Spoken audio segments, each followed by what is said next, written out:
नमस्कार। अभय न्यूज के आज के बुलेटिन में आपका हार्दिक स्वागत है। आज से अश्विन यानी अधिक मास की शुरुआत हो गई है। शनिवार 19 सितंबर को अश्विन मास शुक्ल पक्ष की द्वितीय तिथि सुबह 9:10 तक रहेगी।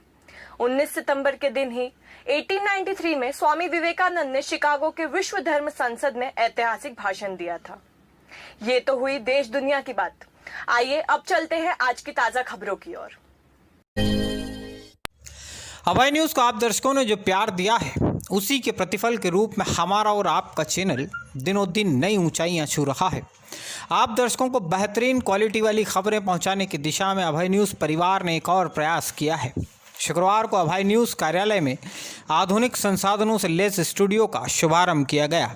डिजिटल तकनीक से लैस इस स्टूडियो में तैयार होने वाले हमारे बुलेटिन की गुणवत्ता आपको ज़रूर पसंद आएगी। शुक्रवार सुबह अभय न्यूज़ परिवार के CMD Shri Vijay Jain, chief news editor Shri Abhay Tirwar और एडिटर सुश्री सिमरन तिरवार ने नवीन स्टूडियो का फीता काटकर शुभारंभ किया।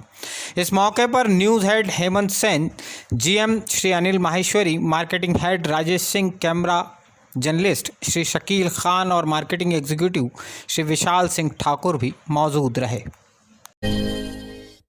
शुक्रवार की सबसे बड़ी खबर रही मुख्यमंत्री शिवराज सिंह चौहान का उज्जैन आना। मुख्यमंत्री सुबह करीब 11 बजे हेलीकॉप्टर से उज्जैन आए। सीएम के साथ ही भोपाल से उच्च शिक्षा मंत्री डॉक्टर मोहन यादव और कृषि मंत्री कमल पटेल भी उज्जैन पहुंचे थे। सीएम करीब 1.5 घंटे उज्जैन में रहे। इस दौरान कुछ अहम घटनाक्रम हुए। आइए सिलसिलेवार रूप से आपको इन सारे घटनाक्रमों की जानकारी देते हैं। मुख्यमंत्री शिवराज सिंह चौहान जब उड़न खटोले से उज्जैन आए तो पुलिस लाइन स्थित हेलीपैड पर कई सारे भाजपाइयों को पुलिस अधिकारियों ने सीएम के नज़दीक जाने से रोक दिया। बड़ी बात यह है कि सीएम का स्वागत करने वाले नेताओं में शहर के वरिष्ठ भाजपा नेता जगदीश अग्रवाल का नाम भी शामिल नहीं था। जगदीश अग्रवाल को तो किसी समय उज्जैन उत्तर के लिए सुयोग्य उम्मीदवार माना जाता था। अब उन्हीं की पार्टी में हालत यह है कि हेलीपैड पर सीएम का स्वागत करने उनके नज़दीक कई छुटभैया नेता तक पहुंच गए, लेकिन जगदीश अग्रवाल जैसे सीनियर नेता को पुलिस वालों ने हेलीपैड पर सीएम के पास भी फटकने नहीं दिया। हेलीपैड पर ही सीएम के नज़दीक जाने की कोशिश में पूर्व पार्षद ओम अग्रवाल का भी एक पुलिस अधिकारी के साथ विवाद हो गया। ओम अग्रवाल ने पुलिस वाले को धक्का दिया तो पुलिस वाले ने भी उनके मुंह पर घूंसा जमा दिया। जगदीश अग्रवाल हमेशा की तरह ही झगड़े की इस आंख पर पानी डालने की कोशिश करते रहे।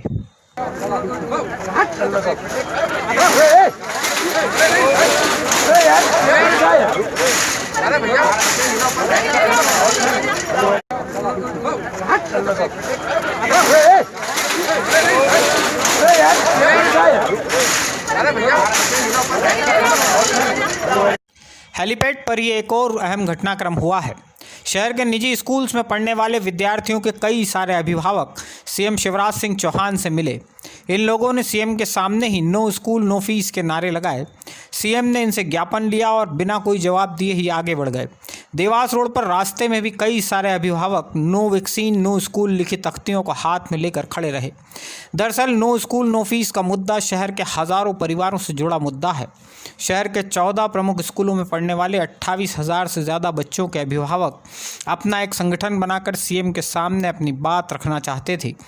पुलिस के अधिकारी को सीएम से इनकी मुलाकात और इनका विरोध प्रदर्शन नौटंकी नजर आया। आप खुद ही सुनिए। एएसपी शहर रुपेश द्विवेदी पालकों को खुलेआम कह रहे हैं, आप नौटंकी करोगे तो जेल में बंद कर दिए जाओगे। एएसपी साहब, यह भीड़ न तो नेताओं के पिछलग्गुओं की है, न ही गुंडे बदमाशों की। कोरोना और लॉकडाउन के कारण बिगड़ी अर्थव्यवस्था के मारे लोगों के प्रति सहानुभूति रखने के बजाय उनके प्रयास को नौटंकी करार देने का आपका व्यवहार उचित नहीं कहा जा सकता। आप खुद ही सुनिए पालकों से एएसपी ने किस तरह से व्यवहार किया। मैं बता रहा हूँ आप लोगों को हिंदी में, आप समझ लीजिए। 5 आदमी आप मेरे साथ चलिए, लेकिन यहाँ नौटंकी मुझे नहीं चाहिए। नौटंकी करोगे हम ठीक है ना। मुख्यमंत्री शिवराज सिंह चौहान कालिदास अकादमी के स्वर्गीय पंडित सूर्य नारायण व्यास संकुल में पहुंचे और यहां किसानों के बैंक खातों में 2019 की सोयाबीन उपज को हुए नुकसान की बीमा राशि पहुंचाने वाले कार्यक्रम में शामिल हुए। इस संकुल की क्षमता 400 सीट की है। प्रशासन ने हाल में चुनिंदा 200 किसानों को ही आमंत्रित किया था। हॉल में किसान तो कम, भाजपा नेता ज़्यादा मौजूद रहे। जैसे ही सीएम शिवराज सिंह चौहान की कार का काफिला कालिदास अकादमी से बाहर निकला, ठीक अकादमी के गेट पर नगर निगम के दिवंगत ठेकेदार शुभम खंडेलवाल के परिजन भी सीएम से मिले। खंडेलवाल के परिजनों ने नगर निगम के इंजीनियरों की गिरफ्तारी नहीं होने पर नाराजगी जताई और इस मामले की जांच के लिए एसआईटी के गठन की मांग की। सीएम ने इन्हें भरोसा दिलाया, कहा मैं खुद इस मामले को देखूंगा। कालिदास अकादमी से सीएम शिवराज सिंह चौहान माधवनगर अस्पताल पहुंचे। यहां कोविड केयर सेंटर में बने नवनिर्मित 20 बेड के आईसीयू का सीएम ने सांसद अनिल फिरोजिया, विधायक पारस जैन और उच्च शिक्षा मंत्री डॉक्टर मोहन यादव के साथ मिलकर लोकार्पण किया। महज 45 दिन में 1,55,78,000 रुपए खर्च कर इस आईसीयू को तैयार किया गया है। यहाँ 10 वेंटिलेटर लगाए गए हैं। वार्ड अत्याधुनिक मशीनों से लैस है। माधवनगर अस्पताल के आईसीयू वार्ड के आरंभ हो जाने के बाद अब कोरोना के गंभीर मरीजों को कहीं रेफर करने की ज़रूरत नहीं पड़ेगी। उन्हें इसी अस्पताल में उपचार दिया जा सकेगा। एक और ख़ास बात, कोरोना काल में माधवनगर अस्पताल में जिस तेज़ी से काम हुए और संसाधन बढ़ाए गए हैं, उनका लाभ कोरोना की अवधि खत्म होने के बाद भी उज्जैन के निवासियों को मिलता रहेगा। आने वाले समय में माधवनगर अस्पताल को एक उच्च श्रेणी के रेस्पिरेटरी सेंटर के रूप में विकसित करने में मदद मिल सकेगी। मुख्यमंत्री शिवराज सिंह चौहान रविवार को एक बार फिर से उज्जैन जिले में आएंगे। वे महितपुर तहसील के ग्राम इंदोख में कालीसिंध नदी पर बने बैराज का लोकार्पण करेंगे। इस बैराज में संग्रहित पानी से महितपुर और बड़ौद तहसील के 23 गांवों में सिंचाई हो सकेगी। कोरोना काल की आपदा को कमाई के अवसर में तब्दील करने वाले कई सारे उदाहरण अब तक आपने अभय न्यूज़ के बुलेटिन में देखे होंगे। इस बार आपदा को अवसर में बदलने का खेल विक्रम विश्वविद्यालय से सामने आया है। विक्रम विश्वविद्यालय में क्रय भंडार नियमों का उल्लंघन कर कोरोना से बचाव की सामग्री खरीदे जाने की जानकारी सार्वजनिक हुई है। जो थर्मामीटर ऑनलाइन बाजार में होम डिलीवरी सहित 850 रुपये में उपलब्ध है, उसे विक्रम विश्वविद्यालय में 3700 रुपये खर्च कर खरीदा गया। 4 फर्मों से कोटेशन बुलवाकर disinfection spray machine, mask, gloves, forehead thermometer, PPE kit जैसे उपकरण की खरीदी हुई थी। इनके दाम बाजार मूल्य से अधिक चुकाए गए। इस पूरे घटनाक्रम के सामने आने के बाद अब विक्रम विश्वविद्यालय के जिम्मेदार जवाब देने के बजाय एक दूसरे पर मामला ढोलने में लग गए हैं। महानंदानगर स्पोर्ट्स एरिना में 17 सितंबर की शाम एक बालिका के साथ दुष्कर्म की घटना हो गई है। इस गंभीर मामले के सामने आने के बाद महानंदानगर इलाके के कई लोग पूर्व पार्षद देवव्रत यादव की अगुवाई में स्पोर्ट्स एरिना के प्रभारी और जिला खेल अधिकारी ओपी हारोड़ से मिले। देवव्रत यादव और महानंदानगर के रहवासियों ने खेल अधिकारी को चेतावनी दी है कि शाम 7 बजे के बाद एरिना में लोगों का प्रवेश प्रतिबंधित किया जाए। इसके साथ ही असामाजिक तत्वों पर निगरानी रखने के लिए यहाँ कैमरे लगाने के साथ ही सुरक्षा कर्मियों की तैनाती भी की जाए। रहवासियों ने कहा कि यदि 15 दिन में स्पोर्ट्स एरिना की व्यवस्थाओं में सुधार नहीं हुआ तो इलाके के रहवासी विरोध स्वरूप कड़े कदम उठाएंगे। महानंदानगर स्पोर्ट्स एरिना में जिस 16 साल की बच्ची के साथ दुष्कर्म की घटना हुई है, वह बच्ची महानंदानगर इलाके की ही रहने वाली है। इस मामले में पुलिस ने आरोपी की पहचान करण मीणा निवासी राजगढ़ पचोर के रूप में की है। करण मीणा पॉलिटेक्निक कॉलेज का छात्र है।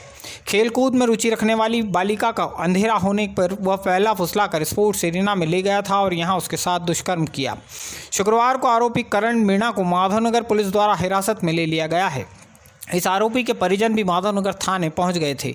ये लोग पुलिस अधिकारियों पर आरोपी की गिरफ्तारी नहीं करने और पीड़ित बालिका के परिजनों पर दबाव बनाने के लिए लगातार प्रयास करते रहे। शुक्रवार से अश्विन मास की शुरुआत होते ही शहर में 84 महादेव, सप्तसागर और 9 नारायण मंदिरों की धार्मिक यात्राओं का सिलसिला शुरू हो गया है। महाकालेश्वर मंदिर में उमा सांझी महोत्सव के समापन पर शुक्रवार को मां पार्वती की सवारी निकाली गई।